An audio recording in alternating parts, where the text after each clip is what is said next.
Hi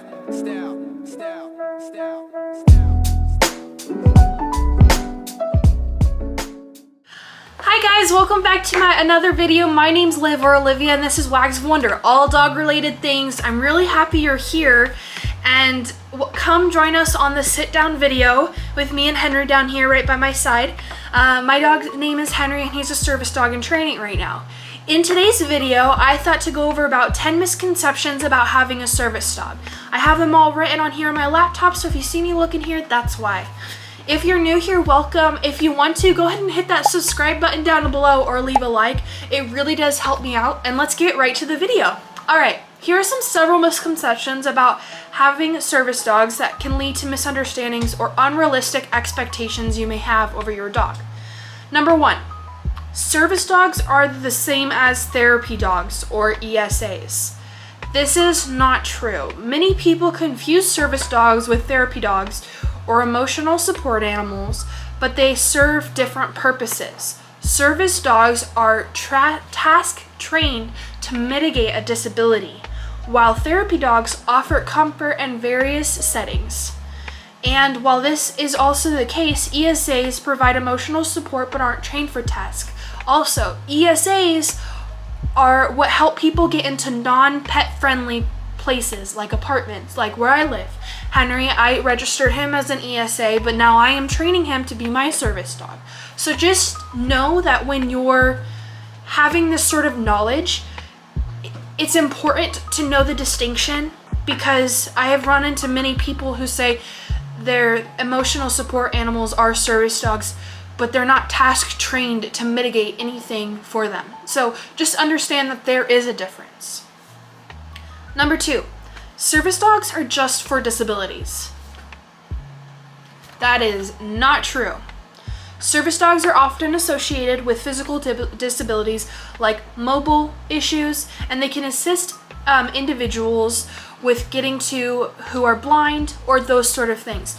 Those people have service dogs to help them to mitigate their disability.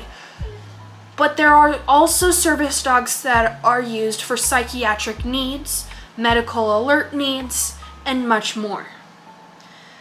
Some of the things that service dogs can do to help mitigate someone's disability include autism, anxiety, PTSD, read someone's low blood pressure or blood sugar for people who for individuals who have diabetes, and much more. The key is that they help with specific tasks related to a disability. It's very important to remember that. Number 3, anyone can just get a service dog. Service dogs are not available for just anyone who feels they could benefit from one. They're specifically trained to assist with certain disabilities, and the person who has them has to have a qualifying disability, what I stated earlier.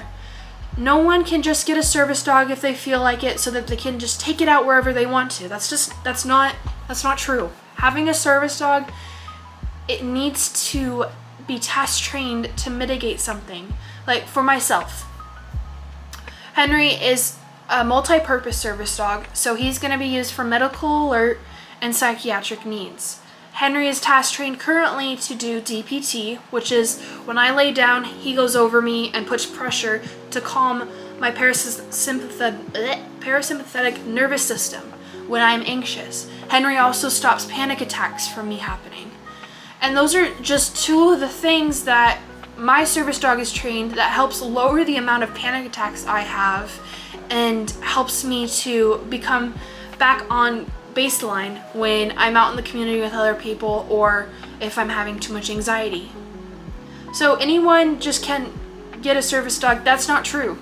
Just keep that in mind when you're out in the world and you say, I want to have a service dog so I can just bring it everywhere. If that's the case, maybe you should rethink getting a service dog. All right, number 4. Service dogs are always working.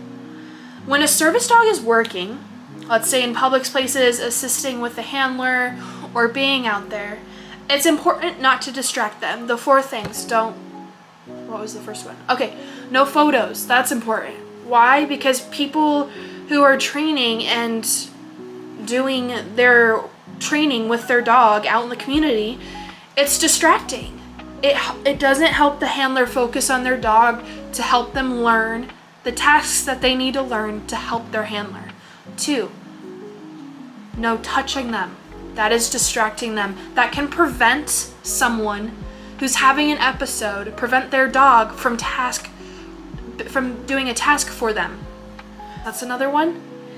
And number 4, no talking to the dog while they're, in the, oh, look at your dog, it's so cute. Like, that can be a huge distraction for the dog. And like I said earlier, prevent them from doing there are times that they can just relax and be a task-trained thing for their handler. That's not true. My dog has times to relax and just be a puppy.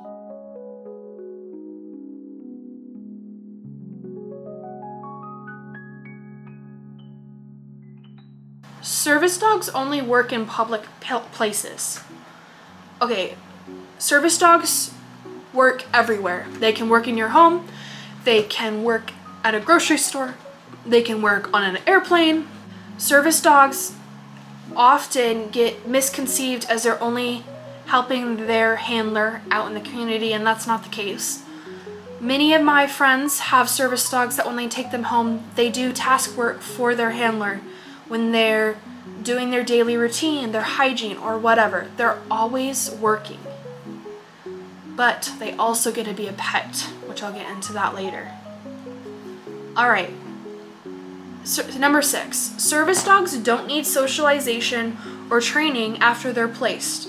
So there are three or four ways to get a service dog, right? If you need it, if that is something that would help mitigate your disability. You need one, program dogs, lots and lots of money. Number 2, owner training your service dog. Getting a puppy, training yourself, doing the training, getting professional help if you need to. Or there's a hybrid, which you do both. So training for a service dog doesn't stop when they're placed with the handler. There is consistent training going forward. Every single day you are committed to refreshing your dog's mind on how to do all of the tasks that way they were trained before they got placed. So if they were in a program, there's consistent training that happens until the day they retire. A lot of people think that once you get them placed, no more training, you sit back and relax, and they are fully trained. That is not true.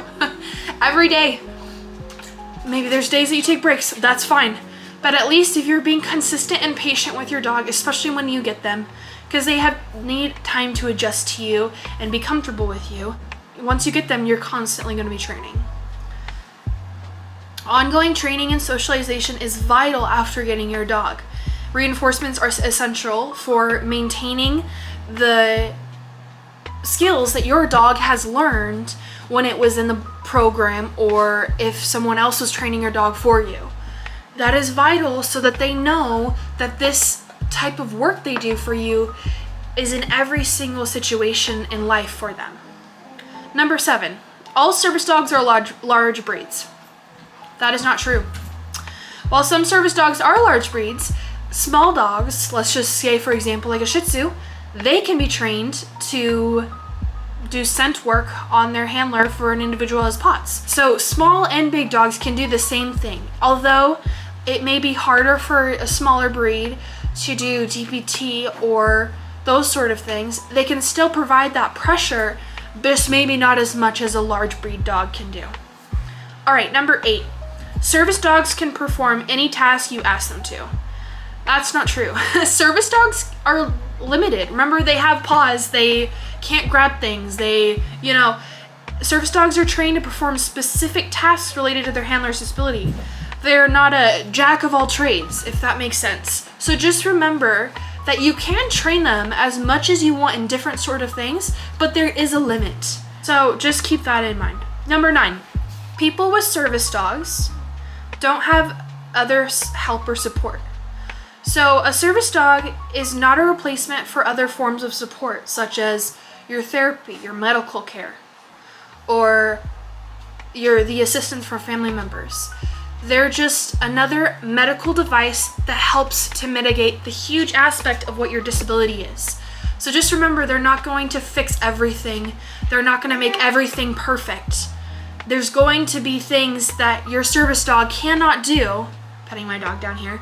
There's things that your service dog cannot do like a human can do for you. So just keep that in mind. They're not going to be able to do all the things that you wish them to do. And number 10, service dogs are going to be perfect or will easily fix all of your issues. Like I said in all of these, I just want to recap. This is the most important thing that people don't understand and misconceptions about dogs is they're animals. They need to eat, sleep, and breathe just like we do. There's going to be days that your dog will not task for you. There will be days that your service dog will just want to rest. And I say this for myself because I am learning that. Every day with Henry is different. Every day with your service dog in training is different. But just keep in mind that they're animals at the end of the day. Even though that they're used as a medical device to help mitigate a disability, they need time to spend just relaxing and being a dog, and they're not always going to be perfect for you. So just keep that in mind. All right, thank you guys so much for watching this video. I really hope this helped you know about the 10 misconceptions about having a service dog. I'm really glad you could make it. And just remember 1 and number 2. Number 1, you are loved, and 2, stay strong. I'll see you guys in the next video. Bye, friends.